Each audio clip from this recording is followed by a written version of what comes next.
Math का third chapter है matrix, जिसमें मैं आज ये पढ़ना है कि एलिमेंट्री ऑपरेशन जो होता है, एलिमेंट्री ऑपरेशन जो होता है मैट्रिक्स में वो कैसे होता है। पहले उससे पहले जो इसमें जो मैट्रिक्स दिया रहता है उस मैट्रिक्स का स्क्वायर मैट्रिक्स होना जरूरी है, तभी होगा उसका ऑपरेशन। हालांकि यहाँ पे जो पहला पॉइंट है आपका इक्विवेलेंट मैट्रिक्स है। ये इक्विवेलेंट मैट्रिक्स होता है क्या, अगर मान लें कि आपके पास कोई दो गिवन मैट्रिक्स है, दो गिवन मैट्रिक्स यानी ए और बी दे रखा है। अगर ए मैट्रिक्स को बी मैट्रिक्स से किसी भी एक से अधिक एलिमेंट्री ऑपरेशन करके अगर बी मैट्रिक्स से ए को ऑब्टेन यानी प्राप्त किया जा सकता है, तो इस दोनों मैट्रिक्स को इक्विवेलेंट मैट्रिक्स कहते हैं। ठीक है, और इक्विवेलेंट मैट्रिक्स को यानी लिख सकते हैं ए इक्विवेलेंट बी। ठीक है, इसे क्या लिखते हैं, ए इक्विवेलेंट बी, यानी ए मैट्रिक्स को बी मैट्रिक्स से किसी भी ऑपरेशन के द्वारा, यानी रॉ का ऑपरेशन ले लीजिए चाहे कॉलम का ऑपरेशन ले लीजिए, एक से ज्यादा बार करके आप बी से अगर ए को प्राप्त कर लेते हैं तो इस दोनों मैट्रिक्स को इक्विवेलेंट मैट्रिक्स कहते हैं। ठीक है, यहाँ इक्विवेलेंट समझ गए होंगे।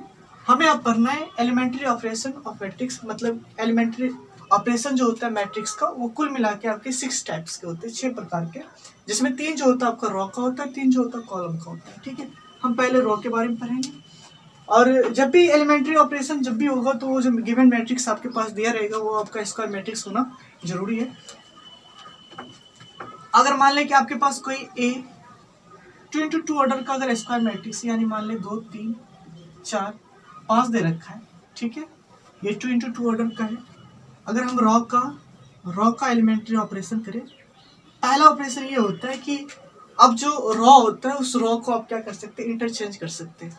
पहला ऑपरेशन ये है कि रॉ को आप क्या कर सकते हैं, इंटरचेंज कर सकते हैं। हालांकि यहाँ पे 2 ही रॉ है, ठीक है, मैं ये लिख सकता हूँ R1 इंटरचेंज R2, मतलब R1 को किस में आप बदल दिए, R2 में, और R2 को R1 में, यानी कि 4 5 ऊपर चला जाएगा और 2 3 आपका नीचे आ जाएगा।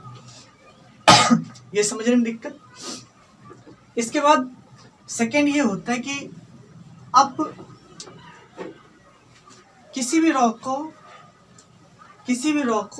आप किसी भी कांस्टेंट टर्म से, यानी कि जो जीरो ना हो, नॉन जीरो कांस्टेंट टर्म से आप उसे मल्टीपल करके उसमें मल्टीपल कर सकते हैं। ठीक है, सेकेंड ये कि आप जैसे मेरे पास अगर मैं R1 को चाहूँ तो K से गुना कर सकता हूँ। ठीक है, R1 tense to K into R1, या मैं R2 को भी K से मल्टीपल कर सकता हूँ। किसी भी रॉ को आप किसी नॉन जीरो कांस्टेंट से आप क्या कर सकते हो, उसे मल्टीपल कर सकते हैं, यानी गुना कर सकते हैं। जैसे मैं R1 को K से मल्टीपल कर रहा हूँ तो ये 2K हो जाएगा, और ये आपका 3K हो जाएगा, और ये 4, और ये आपका 5। हालांकि मैं R2 को भी मल्टीपल कर सकता हूँ, ये इस पर कोई इफेक्ट नहीं आता है। ठीक है, सेकेंड ये रहा। थर्ड ये है कि आप किसी रॉ को किसी नॉन जीरो कांस्टेंट से, यानी कि शून्येतर अचर से आप उसे गुना कर सकते हो, उसमें जोड़ भी सकते हैं, मतलब गुना करके आप जोड़ सकते हैं, या गुना करके आप उसे घटा सकते हैं, या ऐसे जोड़ सकते हैं और घटा भी सकते हैं। जैसे मैं ले रहा हूँ, जैसे मैं इस मैट्रिक्स में करना चाहता हूँ R1 टेंस टू, मैं ये लिखना चाहता हूँ R1 + 2 R2। ठीक है, मैं यहाँ पे सेकेंड वाले को 2 से गुना करके R1 में ही जोड़ रहा हूँ। ठीक है, मतलब R2 को 2 से मल्टीपल करके R1 में ही जोड़ रहा हूँ, इससे इसमें कोई इफेक्ट नहीं आएगा। ठीक है, मैं इसे ऐसे लिख सकता हूँ 2, यानी कि R1 में काम कर रहा हूँ तो पहले जिसमें काम नहीं कर रहा हूँ उसे एग्जैक्ट लिख दीजिए, तो ये आपका हो जाएगा 4 2 8 8 2 कितना हो गया आपका 10, ये 5 2 10 10 3 कितना हो गया आपका 13। हालांकि मैं ये भी लिख सकता हूँ, R2 में काम करूँगा, ये भी लिख सकता हूँ R2 - 3 R1। ठीक है, मैं घटा भी सकता हूँ। ठीक है, मैं ये भी लिख सकता हूँ A बराबर, हालांकि R1 में कोई काम नहीं है, R1 को यूँ लिख लीजिए, R2 में 3 R1 को गुना कर घटा रहा है, 3 2 6 6 4 में 6 गया तो आपका -2 आ जाएगा, 3 3 5 में से 9 गया तो आपका -4 आ जाएगा। ठीक है, ये भी कर सकते हैं आप, यहाँ पे जोड़ भी सकते हैं और घटा भी सकते हैं। यही जो 3 एलिमेंट्री रॉ ऑपरेशन है यही आपका। ठीक है, इससे कोई इफेक्ट नहीं आता, और आपका जो है इक्विवेलेंट मैट्रिक्स इसी ऑपरेशन के द्वारा प्राप्त किया जाता है। ठीक है, अब आपका रहा ये थर्ड था। अब मैं कॉलम के अकॉर्डिंग जा रहा हूँ। ठीक है, कॉलम में भी सेम चीज सेम यही करना होता है। बस यहाँ पे रो लिए है, वहाँ पे क्या लेना पड़ता है अपने को, कॉलम लेना पड़ता है। ठीक है, जैसे मैं एक कॉलम को, जैसे यहाँ पे 2 कॉलम है आपके C1 और यहाँ पे ये C2 है मैं ये लिख सकता हूँ C1 इंटरचेंज C2, हालांकि यहाँ पे दो ही कॉलम है। ठीक है, मैं लिख सकता हूँ C1 इंटरचेंज C2। यहाँ पे ए जो आएगा आपका, यानी कि 3-5 पहले लिखाएगा और 2-4 आपका बाद में लिखाएगा। दूसरा ये होता है कि आप किसी भी कॉलम को किसी नॉन जीरो कांस्टेंट से आप गुना कर सकते हो उसे, यानी कि मैं अगर चाहूँ C1 को 5 C1 लिख सकता हूँ। ठीक है, यानी कि मैं ये लिख सकता हूँ 5 दूना 10, 4 पंचे 20, 3 और 5। ठीक है, या C2 को भी आप गुना करके लिख सकते हैं।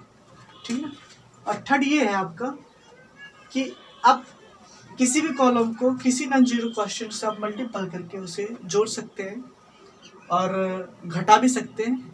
ठीक है, जैसे मैं ये कर रहा हूँ, मैं लिख सकता हूँ C1 प्लस 5C2। ठीक है, मल्टीपल करके जोड़ रहा हूँ, C1 में ही काम कर रहा हूँ। तो 5 या 15 2 आपका जो हो जाएगा ये 17 हो जाएगा। ठीक है, और 25 4 29 हो जाएगा, और ये आपका कितना होगा 3, और ये आपका जो होगा वो आपका कितना होगा 3 और 5 होगा। ठीक है, ये आपके 3 रॉ के हुए और 3 कॉलम के हुए। यही 6 टाइप्स जो है एलिमेंट्री ऑपरेशन जो होता है मैट्रिक्स में होता है। हालांकि इसका यूज जो हम करते हैं वो इन्वर्स निकालने में करते हैं। ठीक है, और 2x2 ऑर्डर का भी होता है, 3x3 ऑर्डर का भी होता है, और 4x4 ऑर्डर का भी होता है। हालांकि यहाँ पे 3x3 ऑर्डर तक ही निकाला जाता है 12th में। ठीक है, और यहाँ पे मैं नॉन जीरो कांस्टेंट से मल्टीपल करने के लिए इसलिए कहता हूँ क्योंकि अगर किसी भी रॉ या किसी भी कॉलम को अगर जीरो से